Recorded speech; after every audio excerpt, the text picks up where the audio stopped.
Bueno, ahora sí, oramos al Señor.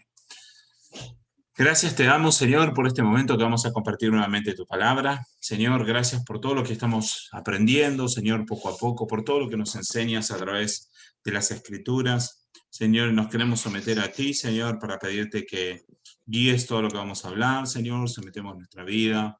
Pedimos perdón, Señor, por nuestros pecados, Señor, y buscamos tu corazón. Queremos conocerte, queremos conocer cada cosa que hablas y queremos tomar tu palabra con un alto grado de valor y de respeto, Señor. Por eso queremos pedirte que nos guíes en todo lo que vamos a hablar, Señor. Permítenos responder también si hay dudas, pero que en todas las cosas podamos dar gloria a tu nombre. En el nombre de Jesucristo. Amén. Amén. Bueno, veníamos hablando en esta serie con respecto, bueno, primero comenzamos hablando de los apóstoles y los profetas, y tratamos de sentar un poco las bases y dar los argumentos de por qué no creíamos en apóstoles y profetas en la actualidad. O sea, creemos en los apóstoles y profetas que han hablado en las Escrituras, pero no creemos en apóstoles y profetas por fuera de las Escrituras, ¿sí? Y luego de eso empezamos a hablar de todo lo que serían los pastores y maestros, con la idea después de hablar de los diáconos también, ¿sí? Entonces, uno de los temas que nosotros tratamos de ser claros, primero y principal, es esto, que creemos de que hay, que el rol de pastor es el mismo que el del obispo, el mismo que el de un anciano, ¿sí? Creemos que esa es la postura bíblica de que tanto ancianos como pastores como obispos son la misma cosa, lo mismo que presbíteros. Ahora, entendemos que hay otras iglesias que tienen una posición diferente en este aspecto. Hay iglesias que separan lo que son los ancianos de los pastores, de los obispos, pero creemos de que esa posición no tiene sustento bíblico, ¿sí? Creemos que es más una construcción humana que una construcción de la palabra de Dios. Entonces hablamos de que para nosotros los pastores, ancianos y maestros o obispos es todo el mismo rol. Luego continuamos hablando lo que serían los requisitos de los obispos o de los ancianos y de los pastores, ¿sí? Entonces eso lo veíamos en 1 Timoteo capítulo 3 y me gustaría hacer un repaso rápido de este pasaje. Dice así: palabra fiel es esta: si alguien aspira al cargo de obispo o anciano o pastor, podríamos decir, buena obra desea hacer. Un obispo debe ser pues irreprochable, marido de una sola mujer, sobrio, prudente, de conducta decorosa, hospitalario, apto para enseñar, no dado a la bebida, no pendenciero, sino amable, no contencioso, no avaricioso, que gobierne bien su casa, teniendo sus hijos sujetos con toda dignidad. Después continúa: pero si un hombre no sabe cómo gobernar su propia casa, ¿cómo podrá cuidar a la iglesia de Dios? No debe ser un recién convertido, no sea que se envanezca y caiga en la condenación en que cayó el diablo. Debe gozar también de una buena reputación entre los de afuera de la iglesia, para que no caiga en descrédito y en lazo del diablo. Entonces, esto es lo que veíamos que son los requisitos para los pastores o para los ancianos, ¿sí? Entonces, el primer aspecto que es importante entender es que el requisito es alto, o sea, hay un alto nivel de exigencia para los pastores. Ahora, no quiere decir que solo los pastores deban cumplir estos requisitos, ¿sí? Por ejemplo, no ser dado a la bebida, no pendencieros, no contenciosos. Se entiende de que en la conducta cristiana normal todos estos requisitos son parte de la conducta cristiana normal, ¿sí? Entonces, creemos que todo cristiano debe ser irreprochable, todo cristiano debe ser marido de una sola mujer, sobrio, prudente, de conducta decorosa, hospitalario, eh, no dado a la bebida. Lo de apto para enseñar podríamos entender que no todos tienen el don para enseñar, pero todos deberían ser no dados a la bebida, no pendencieros, sino amables, contenciosos, no avariciosos. Porque estos aspectos, salvo puntualmente el de no ser pendenciero, por ejemplo, perdón, salvo el de ser apto para enseñar, todos los demás tienen que ver con la conducta moral o ética. Está hablando de la conducta de santidad de la persona, ¿sí? Entonces hay algunas excepciones, como por ejemplo este tema de ser apto para enseñar. Entendemos de que esto más tiene que ver con un don, una capacidad dada por Dios para enseñar que quizás no todo el mundo tiene, y está bien. Pero todos los cristianos deben poder cumplir el resto de las cosas. Aún los cristianos varones, todos los cristianos varones deben ser personas que deben saber gobernar su propia casa, ¿sí? Y deben tener también una buena reputación para con los de afuera, porque si los cristianos no tenemos buena reputación para los de afuera, suceden las cosas que muchas veces suceden, que el mundo termina atacando a los cristianos justamente porque nos ven una serie de hipócritas porque somos dentro de la iglesia una cosa y fuera otra cosa diferente. Entonces, todos debemos tener estos requisitos. Pero es importante notar que el hecho de que la palabra de Dios sea explícita en definir estos requisitos para los pastores está mostrando de que los pastores no pueden no cumplir estos requisitos. No puede ser que el pastor esté en un proceso de transición y todavía tiene que superar algunas de estas áreas, ¿sí? Se entiende de que el pastor ya estas áreas las ha superado, mejor dicho, los pecados en estas áreas han sido superadas y ya no es vencido por estos pecados, sino que puede considerarse apto en todos estos aspectos. Sumado a eso, la idea de que el pastor también tiene que tener el don o la capacidad de enseñar. Ahora, no, entiendo que no todos los pastores quizás van a ser buenos enseñando en un salón de clases, vamos a decir, teniendo un curso, un grupo de enseñanzas, y algunos tienen más una habilidad para enseñar a través de la predicación, otros pueden tener más habilidad para enseñar en clases, otros quizás pueden tener más habilidad o más capacidad o más dones para enseñar en una conversación uno a uno, persona a persona. Pero como sea, el pastor tiene que tener esa capacidad de poder enseñar, ese don de poder transmitir lo que la palabra de Dios dice, ¿sí? Entonces, algunos pueden tener el don más aplicado de una forma, otros pueden tener el don más aplicado de otra. No todos van a ser excelentes maestros de clase, ¿sí? Otros quizás sí. No todos van a ser excelentes predicadores, pero los pastores deben poder cumplir este aspecto de poder enseñar la palabra de Dios a otro en diferentes perspectivas o en diferentes momentos o lugares, en diferentes situaciones, ¿sí? Pero entonces, volvemos al punto de que los pastores tienen un alto requisito en cuanto a su comportamiento, o a su vida cristiana, no solamente su comportamiento. Ahora, sí me gustaría notar algunos aspectos más. Número uno, el hecho que diga que es marido de una sola mujer tiene varias implicaciones, algunas ya las vimos en la clase anterior de esta serie. Estuvimos hablando de que algunos lo interpretan como esto de marido de una sola mujer, se refiere que sí o sí el pastor tiene que estar casado, otros interpretan de que a lo mejor el pastor no necesita estar casado, pero no puede ser polígamo, vamos a decir, o no tener varias mujeres al mismo tiempo, cosas de este estilo. Pero hay una implicación más de esta frase, como está expresada de esta forma, que dice marido de una sola mujer, y tiene la implicación de que el pastor tiene que ser un varón, y no puede ser una mujer, ¿sí? Esto es algo que actualmente en el mundo, con respecto a la situación en la que estamos, con todo el tema del auge del feminismo y todo lo demás, es muy resistido algo así, ¿sí? Entonces sí queremos ser bien claros en este aspecto, que creemos que delante de Dios, varones y mujeres tienen la misma dignidad, ¿sí? el mismo valor. Los varones no son más valiosos que las mujeres para Dios. Delante de Dios todos tenemos el mismo valor y la misma dignidad.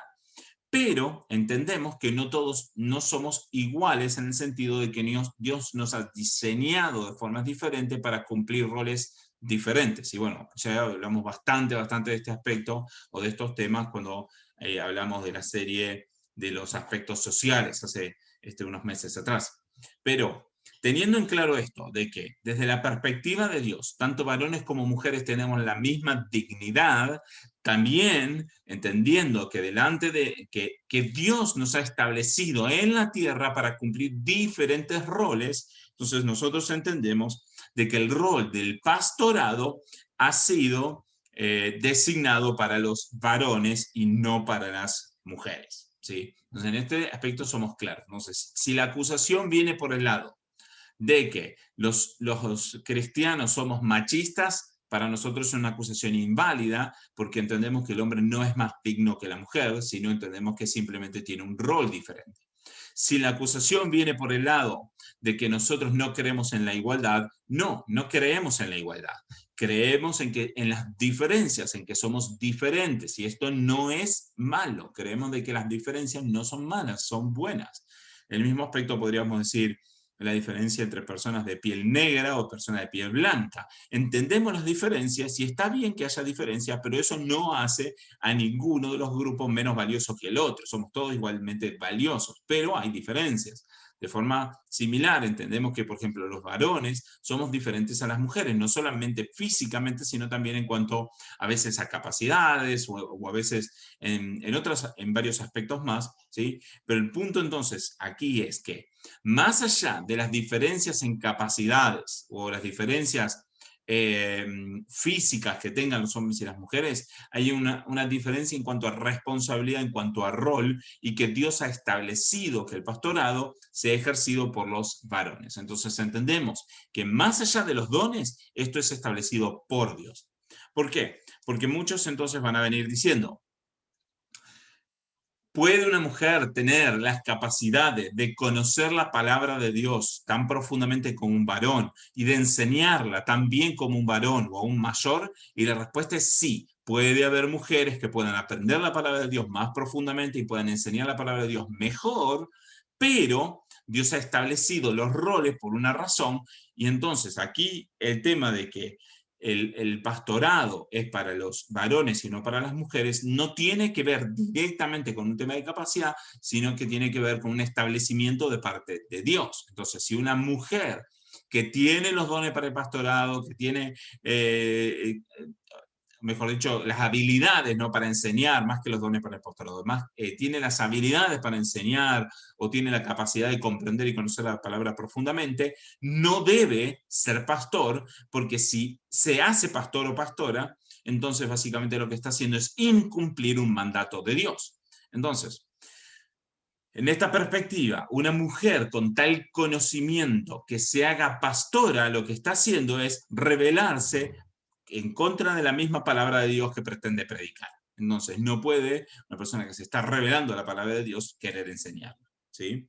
Ahora, vamos a tratar de ver un poquito más cuáles son los argumentos de por qué decimos de que las mujeres no pueden ser pastoras. Y vamos a leer el capítulo anterior, primero de Timoteo, capítulo 2, verso 9 en adelante. Fíjense. Inclusive vamos a leer, a ver.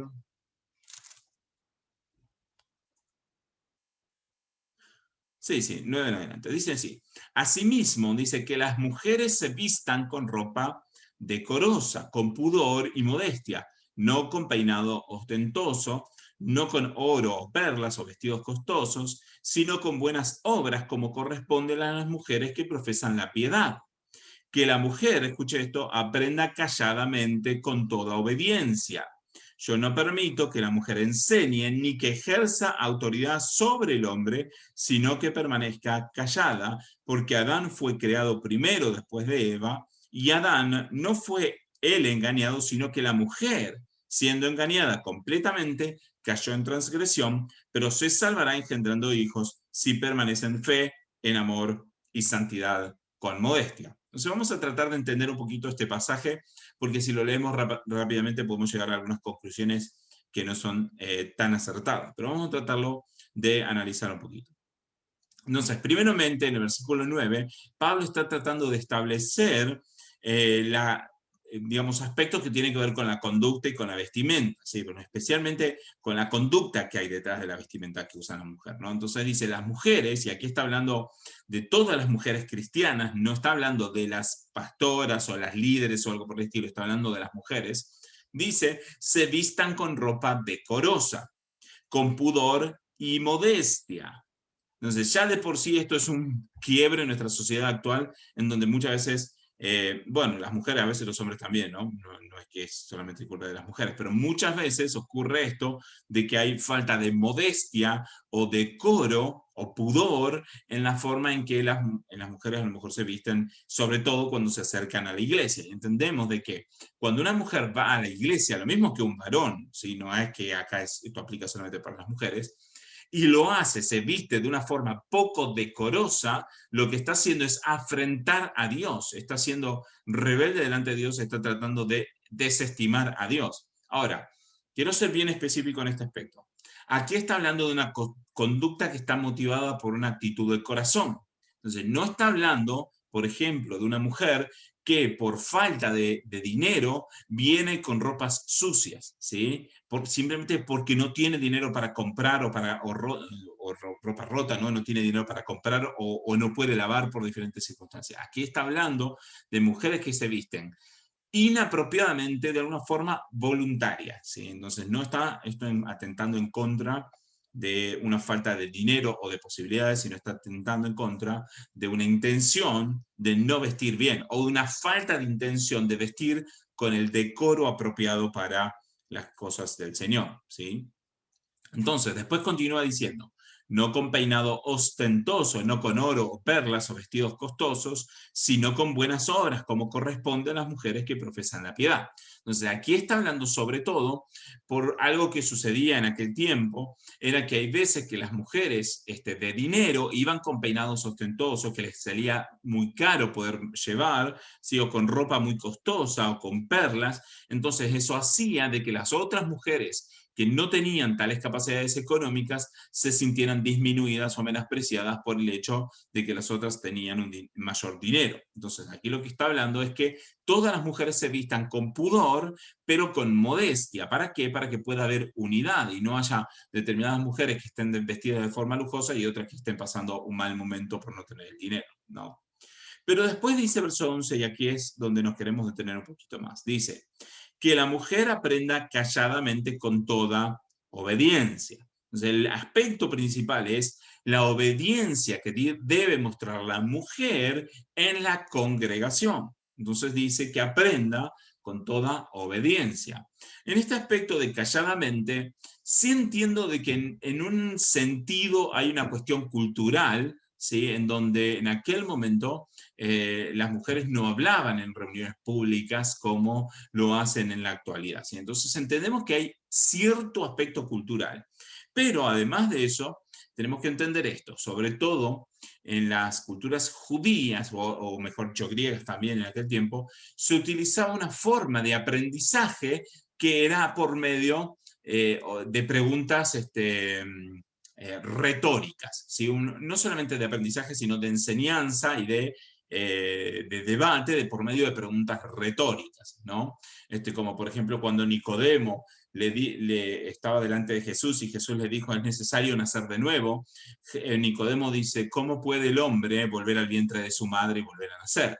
No es que Nicodemo creyera de que Jesús está hablando de volver literalmente al vientre de su madre. Es una forma en que Nicodemo lo que está haciendo es desafiando la enseñanza de Jesús y está tratando de profundizar o de ser retórico para poder aprender un poco más. Entonces, en ese aspecto, lo que está diciéndole a la mujer es que la mujer no puede, como con osadía o creyéndose tomar un lugar de autoridad, ponerse en la posición de debatir con los que están enseñando, ¿sí? En el sentido de que no se puede poner a la mujer en la posición de tratar de enseñarle a los demás, sino de que la mujer debe aprender en obediencia. Y fíjense lo que dice verso 12, yo no permito que la mujer enseñe ni ejerza autoridad sobre el hombre, sino que permanezca callada. Entonces, nuevamente, este aspecto de permanecer callada no quiere decir necesariamente que la mujer no puede preguntar si tiene una duda.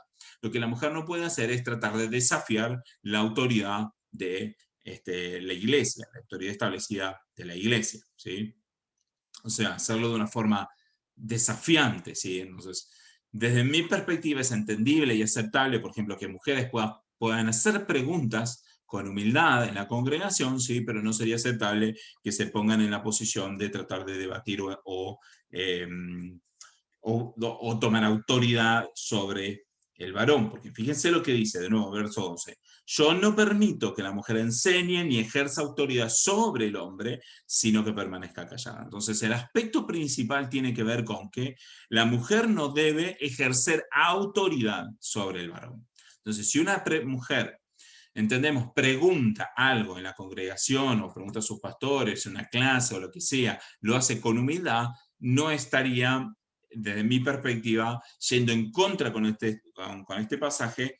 Para mí iría en contra con este pasaje si lo hace como tratando de ponerse en una posición de autoridad y de enseñarle al pastor, vamos a decir, ¿no? Entonces ahí creo que sí estaría desafiando la autoridad. Ahora, yo hago la aclaración de que veo de que hay un cierto aspecto cultural en cuanto a cómo era la forma de aprender de los judíos o de los griegos de aquel tiempo, que era diferente a la nuestra, era una forma de aprender diferente. Pero hay un aspecto en que no es cultural, y es lo que vamos a ver a continuación, y esto me parece súper importante. Fíjense lo que dice verso 13. Porque Adán fue creado primero y después Eva. Y Adán no fue el engañado, sino que la mujer, siendo engañada, completamente cayó en transgresión. Entonces, el punto sería, ¿por qué es que la mujer no puede tomar autoridad sobre el varón en la congregación? Bueno, algunos van a decir porque la mujer pecó primero. Y eso es lo que dice Pablo en el verso 14. Adán no fue el engañado, sino que la mujer fue la que fue engañada. Y no solamente fue engañada, sino que cayó en transgresión. O sea, no fue un engaño que simplemente quedó en su mente, sino que fue un engaño que fue llevado a cabo y que el resultado de ese engaño fue de que ella pecó. ¿Sí? Entonces, no fue engañado Adán primero, sino Eva fue engañada primero. Entonces, primero hay un aspecto en el que la mujer no debe ser autoridad sobre el varón, basado en el hecho de que la mujer pecó primero. Entonces, mi punto es este. Pablo no está diciendo aquí que la mujer no puede ejercer autoridad sobre el varón porque eso sería ir en contra de las cuestiones culturales de ese momento. No está diciendo de que la mujer no puede enseñar primero, porque eso sería romper las tradiciones de la iglesia en aquel momento, o romper las tradiciones de los judíos. No está diciendo eso. Lo que está diciendo Pablo es que la mujer no puede enseñar o tener autoridad sobre el varón debido a que Eva fue la que pecó primero. Entonces, ahora, mi pregunta sería, en la actualidad, ¿Eva pecó primero o pecó después? Igual. Y el punto, claro, eso no cambió. Entonces, desde el pecado de Eva en adelante, la mujer está en la misma situación. La mujer no debe ejercer autoridad por sobre el varón. Y esto es terminante. Ahora, si bien aquí hay un aspecto que está enfocado principalmente en la autoridad en la iglesia, pero las bases son las mismas con respecto a la autoridad en la casa. Entonces, no vamos a entrar en ese aspecto de la casa porque tendríamos que ver, hacer un estudio sobre la familia, sobre el matrimonio, sobre los roles del hombre y la mujer en la familia y el matrimonio. Algo vimos un poco cuando hablamos de los temas sociales, pero no nos detuvimos a hablar profundamente del matrimonio. Podríamos hablar del matrimonio en algún momento, pero no es el tema. Entonces, pero sí entendemos esto. Como sea, la mujer no debe ejercer autoridad por sobre el varón, por ejemplo, tampoco en el matrimonio.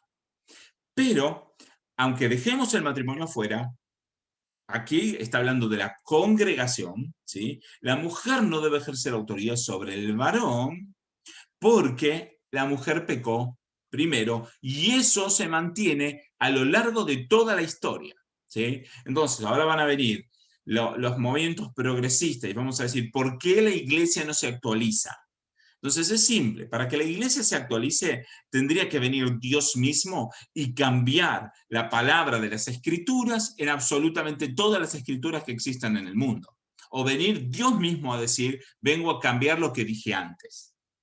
Pero mientras Dios no diga algo diferente, nosotros no tenemos autorización de cambiar. ¿Por qué? Porque la palabra es una sola, la palabra no cambia, así como Dios no cambia, entonces nosotros tenemos que manejarnos bajo ese mismo principio, ese mismo criterio que determina de que la mujer no debe tomar autoridad sobre el varón, por lo menos no debe hacerlo en la congregación. Ahora, si la mujer no hubiera pecado primero, ¿la cosa sería diferente? Y ahí es necesario que nosotros veamos detenidamente el verso 13, que antes pasé por alto intencionalmente para ahora poder venir a hacer énfasis en base a lo otro que ya expliqué antes. Dice, verso 13, porque Adán fue creado primero y después Eva. Y después continúa diciendo que Adán no fue el engañado, sino que la mujer siendo engañada pecó. Entonces, Pablo está dando dos argumentos. No está dando un solo argumento, está dando dos argumentos. El primer argumento es de que Adán fue creado primero y la mujer fue creada segunda. Y la mujer entonces fue creada para ser ayuda idónea del varón. Ahora, el segundo argumento es que la mujer pecó primero. Entonces hay dos razones por las que la mujer no debe ejercer autoridad sobre el varón, al menos no en el aspecto de la congregación. Entonces, en este aspecto tenemos que ser claros. Si la mujer no hubiera pecado, la situación se mantiene, porque Dios creó a Adán primero y después creó a la mujer. Ahora, no lo vamos a estudiar, pero si vemos solamente este aspecto de que Dios creó a la mujer en base a la costilla del varón, hay un aspecto de igualdad, hay un aspecto de igualdad de dignidad. Entonces, de ninguna forma nosotros negamos un aspecto de igualdad de dignidad. No lo negamos. Lo que negamos es que tengan los mismos roles y que deban cumplir las mismas funciones. Entendemos que cumplen funciones diferentes y que ambas funciones son iguales de dignas. De la misma forma que, vamos a poner, un médico tiene la misma dignidad que un barrendero, que una persona que levanta la basura de las casas. Tienen la misma dignidad, pero cumplen roles diferentes. ¿Se entiende? Nadie, o mejor dicho, nosotros no deberíamos pensar que hay una diferencia de dignidad. Ah, este es doctor. Ah, no, este es barrendero. No, tiene la misma dignidad. Delante de la ley son ambas personas que tienen la misma dignidad y los mismos valores. Pero, entonces, la igualdad de dignidad no niega la diferencia de roles. Entonces, aquí estamos hablando de que Dios estableció los roles de esta forma. La mujer no debe ejercer autoridad sobre el varón. Ahora, quiero hacerles notar esto, que leímos del 9 al 14. Luego viene el verso 15, que ahora nos vamos a revisar los versos 15, pero antes de revisar los versos 15 quiero mostrarles esto. Inmediatamente viene capítulo 3, verso 1 y empieza, palabra fiel es esta, si alguno aspira al cargo de obispo, buena obra desea hacer. Entonces, es importante que nosotros entendamos esto. Las escrituras, los pasajes de las escrituras están asociados unos con otros por contextos. Entonces, ¿cuál es el contexto del capítulo 3? El contexto del capítulo 3 es lo que veníamos leyendo antes, del capítulo 2, del 9 en adelante, y de hecho, más es contexto también, ¿no? Pero, ¿y cuál es el contexto de los versos del capítulo 2, del 9 en adelante? Es el capítulo 3. Entonces, al ver el contexto, entendemos de que las dos cosas están relacionadas. Entonces, si Pablo dice, la mujer no puede ejercer autoridad sobre el varón, y después dice, inmediatamente después dice, los requisitos de los pastores son estos. Y en los requisitos de los pastores dicen que los pastores deben ser marido de una sola mujer, es definitivo de que está hablando de está haciendo un proceso de pensamiento donde va siguiendo un hilo, está mostrando que la mujer no puede ejercer la autoridad sobre el varón, y luego viene hablando cuál es la autoridad y la responsabilidad del varón. Entonces queda más obvio y evidente que cuando Pablo dice que el pastor es marido de una sola mujer, está incluyendo el concepto de que los pastores deben ser varones que gobiernan bien su casa. Y eso incluye de que no se crea superior a su esposa, de que no se crea que tenga más dignidad. Lo único que tienes es un rol diferente, un rol de autoridad y de gobierno de su casa, y autoridad y gobierno de la congregación si es un pastor, pero no es por superior a su esposa o superior a otras mujeres en dignidad, pero tiene un rol diferente, un rol de gobierno que debe respetarse. Ese es el aspecto. Ahora, me gustaría responder la pregunta que estaba haciendo Malvina ahí en el chat, y dice, entonces, cuando le decimos a una mujer pastora, ¿está mal? Entonces ahora para responder esto, quiero repetir algo que vengo diciendo y que he dicho varias veces, y quiero seguir haciendo hincapié en este aspecto. Nosotros debemos mantenernos con respeto a las congregaciones en donde estamos asistiendo, o a las otras congregaciones. Entonces, si estoy en una congregación que a la esposa del pastor le dicen pastora, quizás por respeto pueda ser oportuno que le siga diciendo pastora. Pero una cosa es el respeto que yo le tenga a esa persona, que no es una pastora, que es simplemente la esposa del pastor. Una cosa es el respeto que yo le tenga a esa persona, y otra cosa es qué es lo correcto. Entonces, ahora, si vamos a comenzar una obra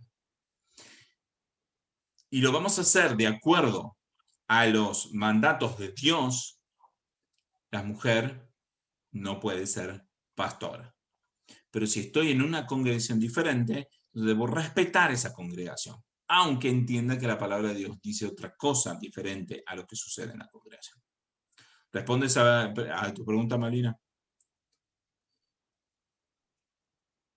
Estela, ¿vos también tenías la mano levantada? No, ¿Querías hacer una pregunta? no, me equivoqué. Oh, ok. Buenísimo. Bueno, Malina Sí, no me Gaby, la respondió. respondiste. Sí. Perfecto. Buenísimo. Entonces siempre nos manejamos con respeto, ¿sí? Ahora, si hago esta distinción fuerte, si estoy en una iglesia en donde el pastor es el que gobierna la congregación y a la esposa del pastor le dicen pastora, sería más aceptable que si estoy en una iglesia donde la esposa del pastor es la que gobierna la iglesia y el pastor solamente acompaña a su esposa. ¿Se entiende la diferencia? Porque si es una iglesia donde el pastor, el varón, es el que gobierna la iglesia, y a la pastora, a la mujer del pastor le dicen pastora, pero no gobierna la iglesia, entonces más allá del título, que nosotros consideramos que está mal el título, por lo menos vemos que el gobierno está en el varón. ¿Se entiende? Pero si es una iglesia en donde el gobierno está en la mujer y el varón está sometido a su mujer, entonces entendemos que no solamente el título está mal dado, sino que además de que el título está mal dado, además de eso, el que tiene el gobierno es la mujer, y ahora no solamente está teniendo un título incorrecto, sino que ahora también está ejerciendo autoridad sobre el hombre de una forma antibíblica y pecaminosa. Si es antibíblica, es pecaminosa, ¿sí? Entonces entendemos de que esa mujer está en pecado al tratar de ser pastor de la iglesia. Esa es la postura que nosotros vemos bíblicamente. Si la mujer está yendo en contra de lo que la Biblia dice, es un pecado. Si la mujer está ejerciendo autoridad sobre el varón y liderando la iglesia, está en pecado. Entonces una persona que estando en pecado quiere gobernar la iglesia de Dios. Entonces vemos la ironía de eso. Mucho peor es el caso de una iglesia en donde la mujer no está casada, está soltera o divorciada, ¿sí? Y que es la pastora de la iglesia y no hay un pastor. Ese es un caso que considero inaceptable. Inaceptable por varios motivos. Número uno, porque la mujer está ejerciendo autoridad sobre todos los varones de la iglesia. Nosotros tuvimos. Sí, exactamente, nosotros estuvimos. Y yo no estoy juzgando lo que pasó antes, ¿sí? No estoy juzgando lo que pasó antes. Estoy analizando lo que la palabra de Dios dice para que no ocurra lo que para que no vuelva a ocurrir lo que nos ocurrió antes, ¿sí? Y no solamente a mí, sino a todos los que ven y escuchen este video, ¿sí? Y entonces, yo no estoy juzgando tampoco el corazón o la actitud de la persona que estaba pastoreando o lo que sea. No estoy juzgando eso. Lo que estoy tratando de mostrar es cuál es la perspectiva bíblica. La perspectiva bíblica determina de que la mujer no debe ejercer autoridad sobre el varón porque el hombre fue criado primero y porque la mujer pecó primero. ¿Sí? Entonces, el rol pastoral es de un varón. Si la iglesia está gobernada por la mujer, definitivamente gobernada por la mujer, llega casi al punto de que ni siquiera es una iglesia. Por el hecho de que no tiene un gobierno establecido por Dios. Entonces, si ni siquiera es una iglesia, hay bastante apoyo para pensar de que no tengo por qué seguir asistiendo a una iglesia en donde sea la mujer la que es la autoridad de la iglesia. Porque ni siquiera es una iglesia. Para que sea una iglesia tiene que tener un gobierno bíblico, al menos un gobierno de varones. ¿Sí? Entonces, en ese aspecto quiero ser bien claro. Entonces, siempre nos manejamos con respeto. ¿Sí?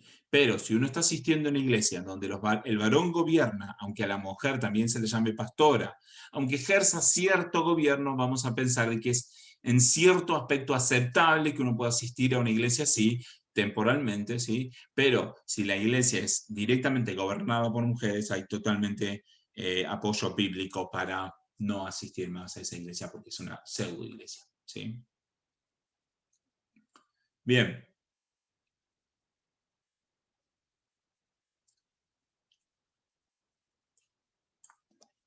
Además de esto, voy a transmitir dos aspectos más, ¿sí? O dos o tres aspectos más. Número uno es este, que Romanos 5.15, no lo vamos a leer, ¿no? Pero, o lo leo rápido, Romanos 5.15 dice así, hablando de Jesús comparándolo con Adán, dice así, pero no sucede con la dádiva como con la transgresión, porque si por la transgresión de uno murieron los muchos, mucho más, la gracia de Dios y el don por la gracia de un hombre, Jesucristo, abundaron los muchos. En este pasaje que está hablando de Adán en comparación con Cristo, lo vemos en Romanos 5, unos versículos antes, ¿no? Vemos el 14, por ejemplo, dice, la muerte reinó desde Adán hasta Moisés, ¿sí? Dice aún en el verso 14, aún sobre los que no habían pecado en una transgresión semejante a la de Adán. ¿Sí? Fíjense, el verso 12 también dice, el pecado entró en el mundo por un hombre y la muerte por el pecado, así también la muerte se extendió a todos los hombres porque todos pecaron. Entonces, este pasaje en varias veces recalca la idea de que el pecado entró en el mundo por el pecado de Adán, no por el pecado de Eva. Entonces, ¿eso qué nos muestra? Nos muestra que Adán estaba haciendo autoridad desde la fundación del mundo. Entonces, Adán estaba haciendo autoridad. Adán estaba haciendo autoridad para lo bueno y para lo malo también. Entonces, no solamente vemos que los argumentos que dio Pablo en Timoteo, sino que también lo vemos en los argumentos que da Pablo en Romanos, cómo está recalcando de que el hombre era autoridad del mundo. ¿Sí? También lo vemos en la misma perspectiva del hecho de que Jesús es varón. Jesús no fue mujer. Quiero hacer esta distinción para ser bien claros en este aspecto. Dios, en su esencia de Dios, no es ni varón ni es mujer. Dios no es físico en su esencia de Dios. Dios es Dios y por lo tanto no es ni varón ni mujer. Pero cuando Dios, o mejor dicho, la segunda persona de la Trinidad adquiere humanidad al nacer Jesucristo o al ser concebido en Jesucristo, Jesucristo es varón. Entonces, Dios no es ni varón ni mujer, pero en su esencia de ser humano, Jesús es varón. Entonces, esto nos muestra otro aspecto en el que la autoridad es de varones. Esto es bien claro en la Biblia. Otra cosa, nunca en la Biblia, del principio al fin, nunca en la Biblia se ve una autoridad de mujeres por sobre nadie. No hay autoridad femenina en la Biblia en ningún lado. No hay. Alguno puede argumentar a favor de, por ejemplo, Esther, que Esther se presentó delante del rey, Ruth se presenta estoy mezclando, Esther. Esther se presenta delante del rey, ¿sí?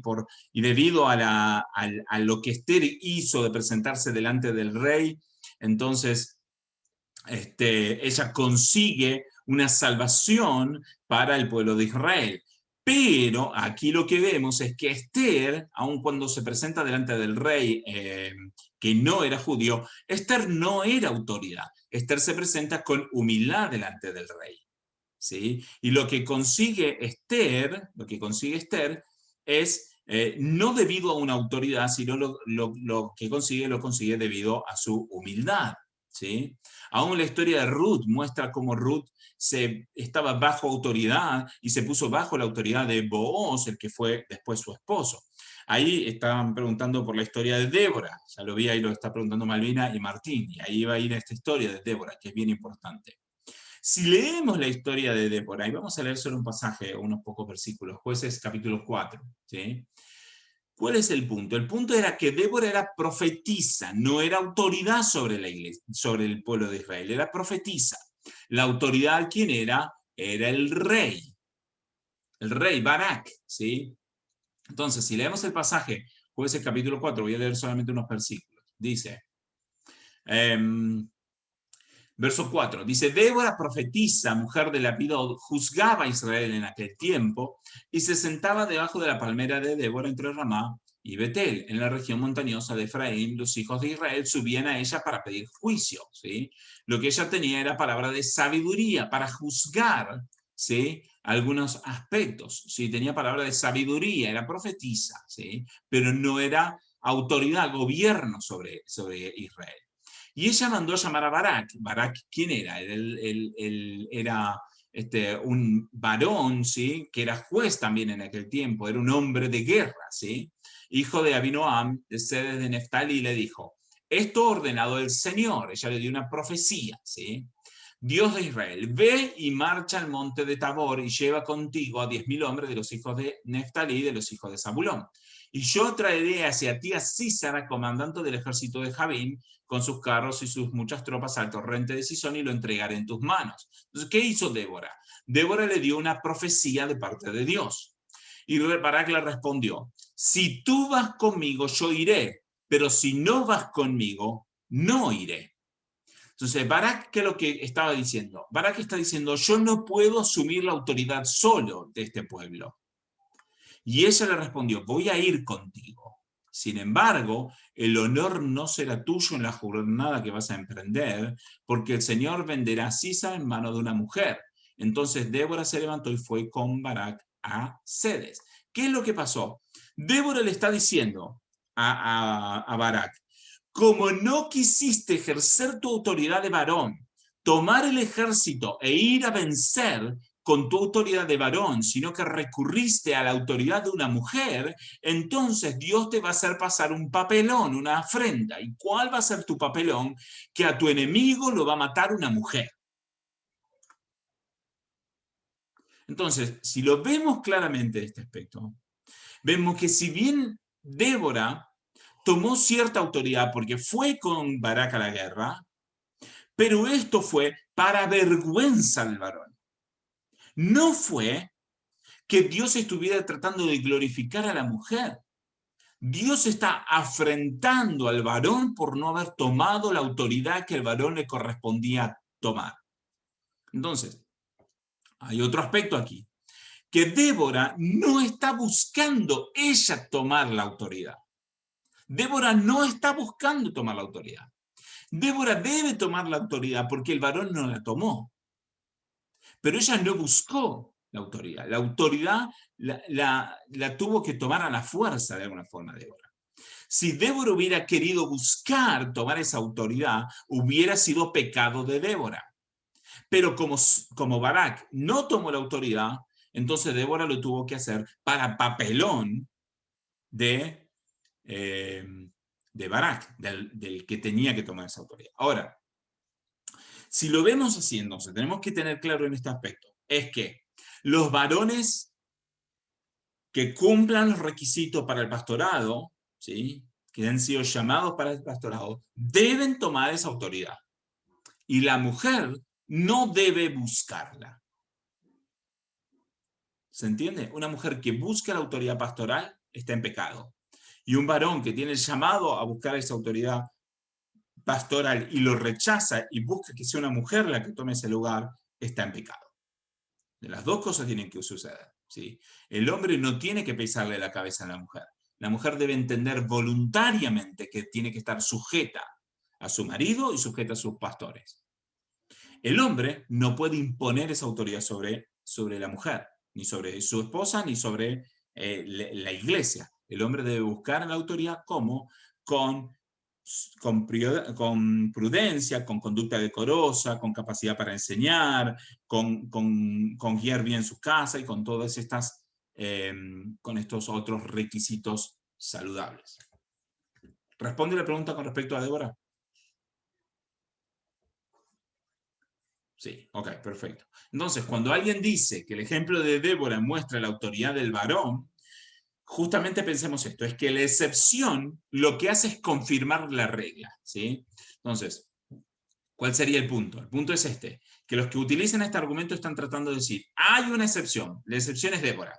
Entonces, por medio de la excepción, tratan de tirar abajo la doctrina bíblica de la autoridad del varón, ¿sí? Tratan de tirar abajo la autoridad del varón por medio de esta excepción. Pero cuando vamos a estudiar la excepción, vemos de que es una excepción que está mostrando justamente que toda esa situación era anti los propósitos de Dios. Entonces, esta excepción lo que está haciendo es que vemos la excepción, que ocurre la excepción, pero la excepción justamente lo que está mostrando es con más énfasis de que la autoridad de la iglesia y de la autoridad, en este caso del pueblo de Israel, también tenía que ser de un varón. Entonces, la excepción confirma la ley de Dios, confirma la regla, no está rechazando la ley de Dios, está confirmando la ley de Dios.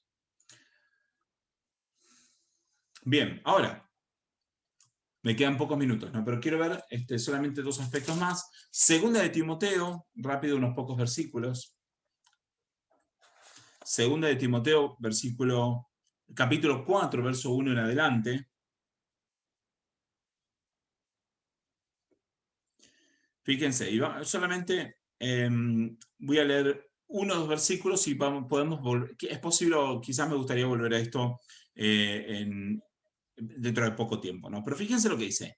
En la presencia de Dios y de Cristo Jesús, fíjense, en la presencia de Dios y de Cristo Jesús, o sea, está siendo fuerte Pablo para decir esto. Te digo esto en la misma presencia de Dios, ¿sí?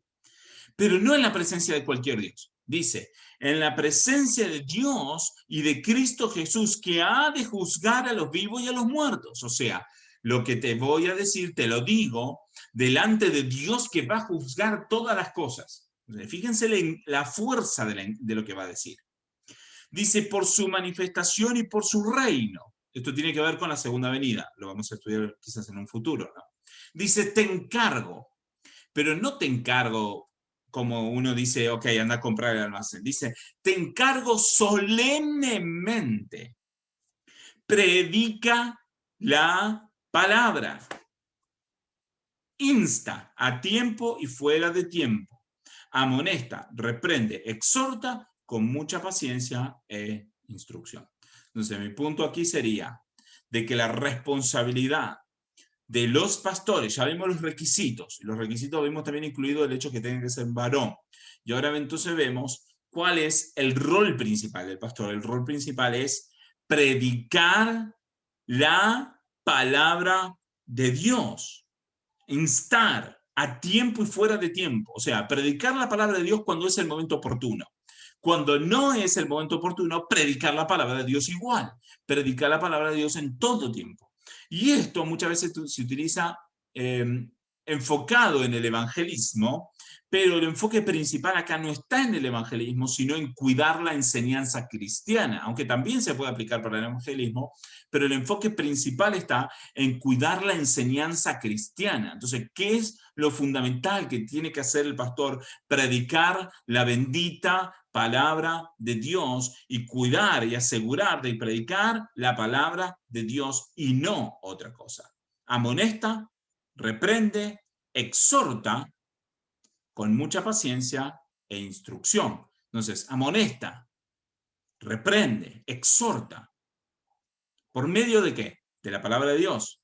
¿Pero cómo? Con paciencia. Pero no solamente con paciencia, sino también con instrucción, con enseñanza, con todas las cosas juntas. Entonces, un pastor, entonces, no solamente tiene estos requisitos, sino que con paciencia y con amor y con enseñanza predica la palabra de Dios, no las emociones, no un fuego que nos hace vibrar en algún momento, predica la palabra de Dios. Este es el rol del pastor, predicar la palabra de Dios a todo tiempo. Cuando la gente se cansa de escuchar la palabra de Dios y ya se les sale por las narices la palabra de Dios, el pastor tiene que seguir predicando la palabra de Dios, aunque la gente esté agotada, cansada y que no quiera más escuchar la palabra de Dios. El pastor tiene que seguir predicando la palabra de Dios todo el tiempo, sin predicar otra cosa que no sea la palabra de Dios. Ahora quiero ver el último aspecto, ¿sí? Quizás podamos volver a 2 de Timoteo en algún momento, pero quiero ver el último aspecto, que está en Filipenses, capítulo 1.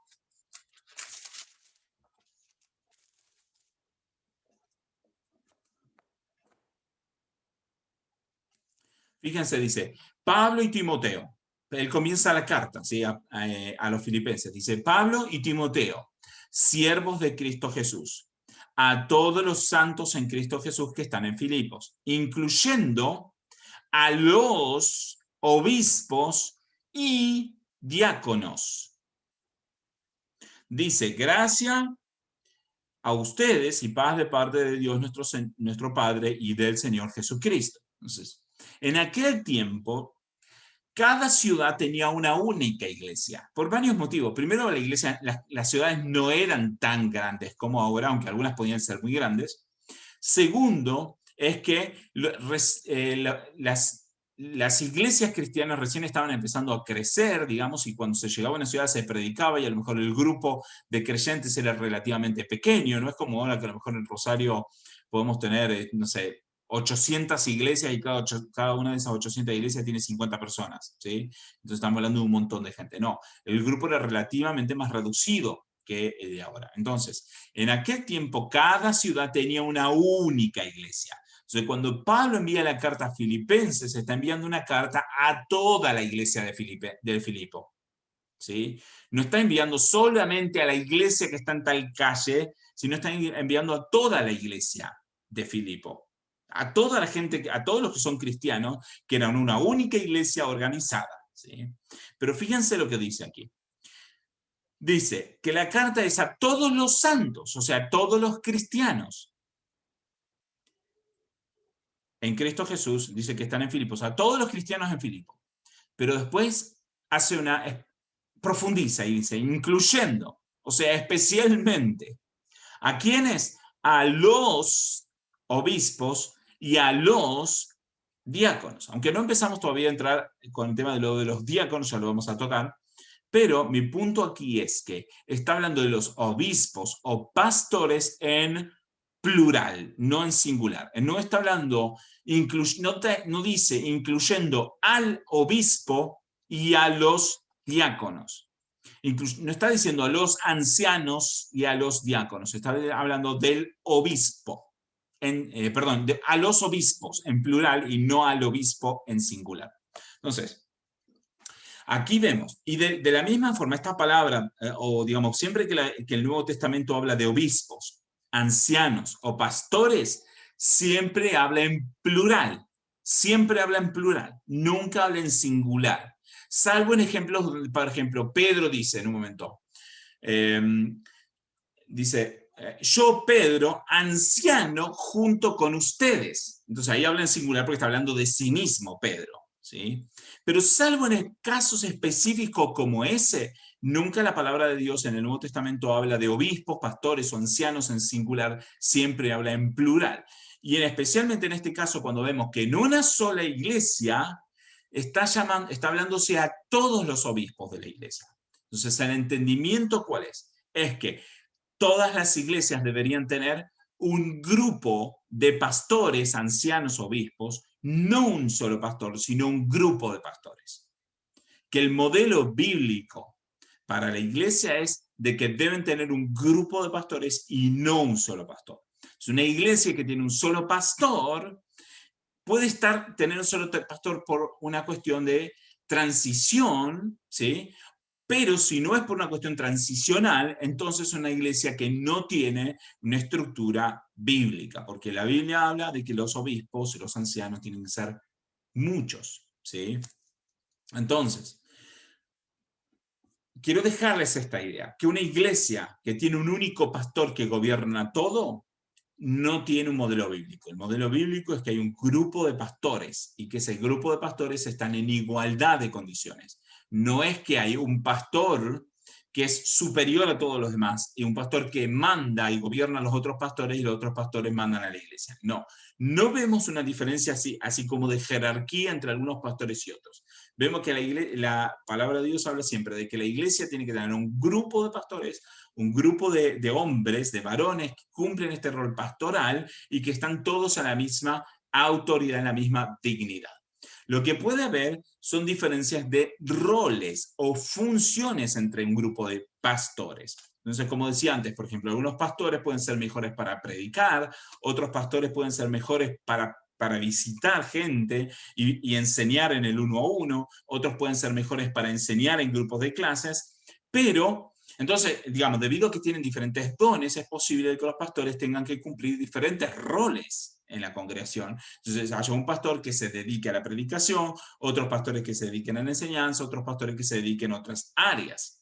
Pero no por eso haya un pastor que manda y que los demás le obedecen. No, no vemos eso. Vemos de que la Biblia nos presenta que cada iglesia tiene que tener un grupo de pastores que están en el mismo nivel de autoridad, aunque ejerzan roles diferentes, aunque ejerzan funciones diferentes debido a que tengan dones diferentes o se requieran cosas diferentes, pero están en el mismo grado de unidad. Ese sería el punto de unidad y de autoridad. Bien, entonces, esto era el último aspecto que quería mostrarles. Entonces, no solamente vimos cuáles son los roles, sino que vimos un poco también de cuál es la función del pastor y vimos también esta idea de que los pastores tienen que ser muchos en una iglesia. De nuevo, una iglesia que está en formación, que recién comienza, es posible de que una iglesia comience con un único pastor, pero ese pastor tiene que tener en su corazón, desde el comienzo, el objetivo y la idea de levantar a más pastores que lo ayuden en el trabajo ministerial. Y una vez que se ha levantado más pastores, están en el mismo nivel de autoridad, ¿sí? Entonces, no es que un pastor es superior a otro. Entonces, bien, estos eran los aspectos que quería presentar hoy. No sé si hay alguna duda, algún comentario hasta aquí de todo lo que hemos hablado. Bueno, Martín dice que no. Estela, Malvina, Celeste, Damián, ¿alguna pregunta más? ¿Algún comentario? No, pregunta porque hay muy para dar, porque al final estamos haciendo mal, entonces muchas iglesias, ¿no? Más de lo que hablábamos antes. Estamos complicados y va a ser más complicado dar vuelta, revertir esto, más con el tema de igualdad de género, más duro, un trabajo largo y amplio. Sí, yo estoy inscripto en hacer ese trabajo. Estoy por lo menos comprometido en mi corazón por hacer ese trabajo, ¿no? Y con todo lo que me quieran acompañar, ayudar a seguir predicando y enseñando la palabra de Dios tal cual es. Eso es lo importante, ¿sí? Pero sí, es un trabajo arduo.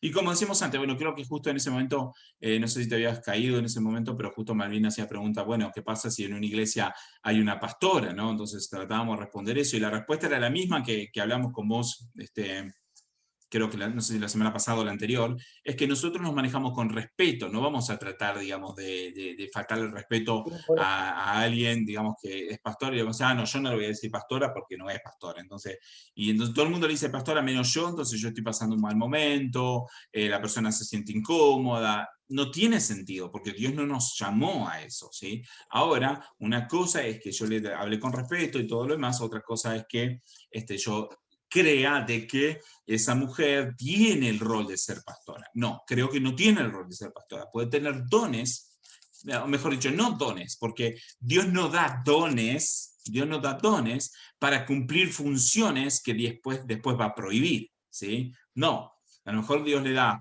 capacidad, ¿sí? Para enseñar o capacidad aún para predicar, pero debe hacerse de acuerdo a determinadas condiciones establecidas por Dios. Entonces, por ejemplo, una mujer que tiene capacidad de enseñar puede, si va creciendo y demuestra responsabilidad y demuestra conducta y todo lo demás, ser capacitada para liderar a otras mujeres, por ejemplo, para enseñar a otras mujeres, y eso está dentro de lo aceptado y lo permitido por Dios, que la mujer enseñe a otras mujeres, ¿sí? Pero no al resto de la congregación, incluyendo a los varones, ¿sí? Entonces, bueno, agregaba esto, pero mi punto era nosotros en todas las situaciones en las que estamos, nos vamos a conducir con respeto, ¿sí? No faltando el respeto a los demás, porque si hay algo que Dios recalca de la actitud de los pastores, es que deben ser sobrios, prudentes, decorosos, no pendencieros, no peleadores, y nosotros nos vamos a mover en esa conducta, no siendo peleador, pero enseñando la palabra de Dios a todos aquellos que quieran escuchar. Amén. Buenísimo. ¿Algún comentario más de alguien? Gracias por tu aporte también. Pero es verdad, hay mucho trabajo para hacer. Bueno, entonces, si no hay más comentarios, vamos a aprovechar para orar al Señor.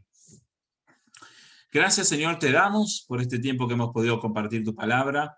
Queremos pedirte, Señor, que nos ayudes a ser personas que realmente cumplan con tus expectativas, Señor, en cuanto a moralidad, en cuanto a carácter, en cuanto a capacidades. Señor, ayúdanos a cumplir con tus expectativas. Especialmente, Señor, ayúdanos a poder seguir aprendiendo tu palabra y enseñarla tal cual es a todos aquellos que quieran escuchar. Danos la capacidad para enseñar conforme a tu voluntad y a tu corazón, Señor. Te pedimos que nos ayudes también a tener un corazón manso, Señor, y humilde, para no ser peleadores contenciosos, sino para buscar el crecimiento de tu iglesia de forma agradable, Señor, a tu Espíritu Santo. También te pido que bendigas a mis hermanos en esta tarde, en esta noche, que les des descanso, que los acompañes en todo lo que tengan que hacer en este fin de semana que se acerca. Señor, y damos toda gloria y toda honra a tu nombre, en el nombre de Jesucristo. Amén. Amén.